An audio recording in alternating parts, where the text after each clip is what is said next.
Power കട്ടില്ലാത്ത 10 വർഷങ്ങൾ കേൾക്കുമ്പോൾ തന്നെ എന്ത് രസമാണല്ലേ. എന്നാൽ പിന്നെ നമുക്ക് വൈദ്യുതി നിരക്കിനെ കുറിച്ച് സംസാരിച്ചാലോ.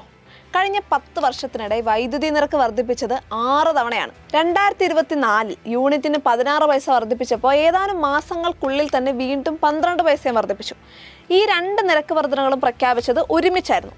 പവർ കട്ടില്ലാതെ വൈദ്യുതി ഉറപ്പാക്കിയത് ഉമ്മൻചാണ്ടി സർക്കാരിന്റെ കാലത്ത് ആര്യാടൻ മുഹമ്മദ് വൈദ്യുതി മന്ത്രി ആയിരുന്നപ്പോൾ ഒപ്പുവെച്ച് 25 വർഷത്തേക്കുള്ള വൈദ്യുതി വാങ്ങുന്നതിനുള്ള കരാർ വഴിയാണെന്ന് പ്രതിപക്ഷം അവകാശപ്പെടുന്നുണ്ട്. യൂണിറ്റിന് 4.29 രൂപയ്ക്കായിരുന്നു വൈദ്യുതി 25 വർഷത്തേക്ക് ലഭ്യമായിരുന്നത്.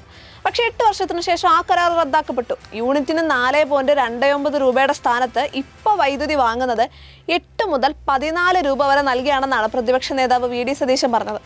ഇതുവഴി ഒരു ദിവസം വൈദ്യുതി ബോർഡിന് വരുന്ന അധിക ചെലവ് എന്ന് പറയുന്നത് 25 കോടി രൂപയാണത്രേ. ഈ ഭാരവും സ്വാഭാവികമായിട്ടും നിരക്ക് വർധനയുടെ രൂപത്തിൽ ഉപയോക്താവിന്റെ മേലെ തന്നെ പതിക്കും. ഇനി വൈദ്യുതിക്ക് പുറമെ കുടിവെള്ളത്തിനും വൻതോതിലുള്ള നിരക്ക് വർധനയാണ് നടപ്പിലാക്കിയത്. 2016 ശേഷം 2021 5% വർധന വരുത്തി. പിന്നീട് 2023 കുത്തനെയുള്ള നിരക്ക് വർധന നടപ്പിലാക്കി.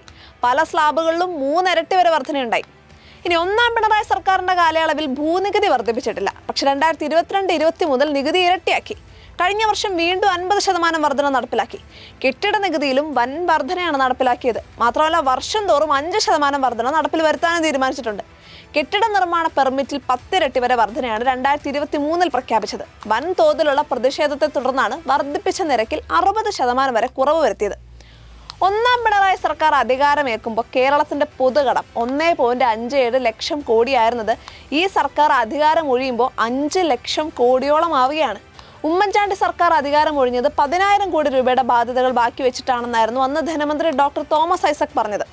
ക്ഷേമ പെൻഷൻ കുടിശ്ശിക, കരാറുകാർക്കുള്ള കുടിശ്ശിക തുടങ്ങിയ ഇനത്തിൽ 6,302 കോടിയും, കോളേജ് അധ്യാപകരുടെ ശമ്പള കുടിശ്ശിക, സിവിൽ സപ്ലൈസ് കോർപ്പറേഷന് കൊടുക്കാനുള്ള തുക, നെല്ല് സംഭരണ കുടിശ്ശിക തുടങ്ങിയ ഇനങ്ങളിലായി 4,326 കോടി രൂപയുടെയും ബാധ്യതയുണ്ടെന്നായിരുന്നു കുറ്റപ്പെടുത്തൽ.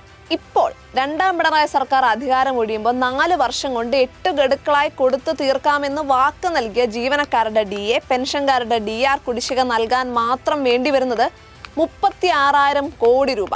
മറ്റ് ബാധ്യതകൾ തീർക്കാൻ ഇനിയും എത്രയോ കോടികൾ വേണ്ടിവരും. 1ഉം 2ഉം പിണറായി സർക്കാരുകളുടെ കാലത്ത് സംസ്ഥാനത്ത് ഏറ്റവും കൂടുതൽ അനുവദിച്ചത് എന്താണെന്ന ചോദ്യത്തിന് ആദ്യം ഉത്തരം നൽകാൻ കഴിയുക ബാറുകൾ എന്നാണ്.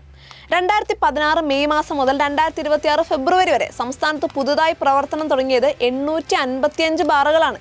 മദ്യത്തിന്റെ ഉപഭോഗം നിയന്ത്രിക്കുമെന്ന് വാഗ്ദാനം നൽകി അധികാരത്തിലെത്തിയവരാണെന്ന് ഓർക്കണം.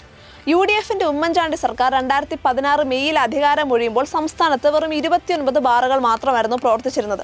5 സ്റ്റാറിനും അതിന് മുകളിലുള്ള ഹോട്ടലുകൾക്കായിരുന്നു ബാർ അനുവദിച്ചിരുന്നത്. ഇതിന് താഴെയുള്ള എല്ലാ ഹോട്ടലുകളിലെയും ബാറുകൾ അവസാനിപ്പിച്ചിരുന്നു.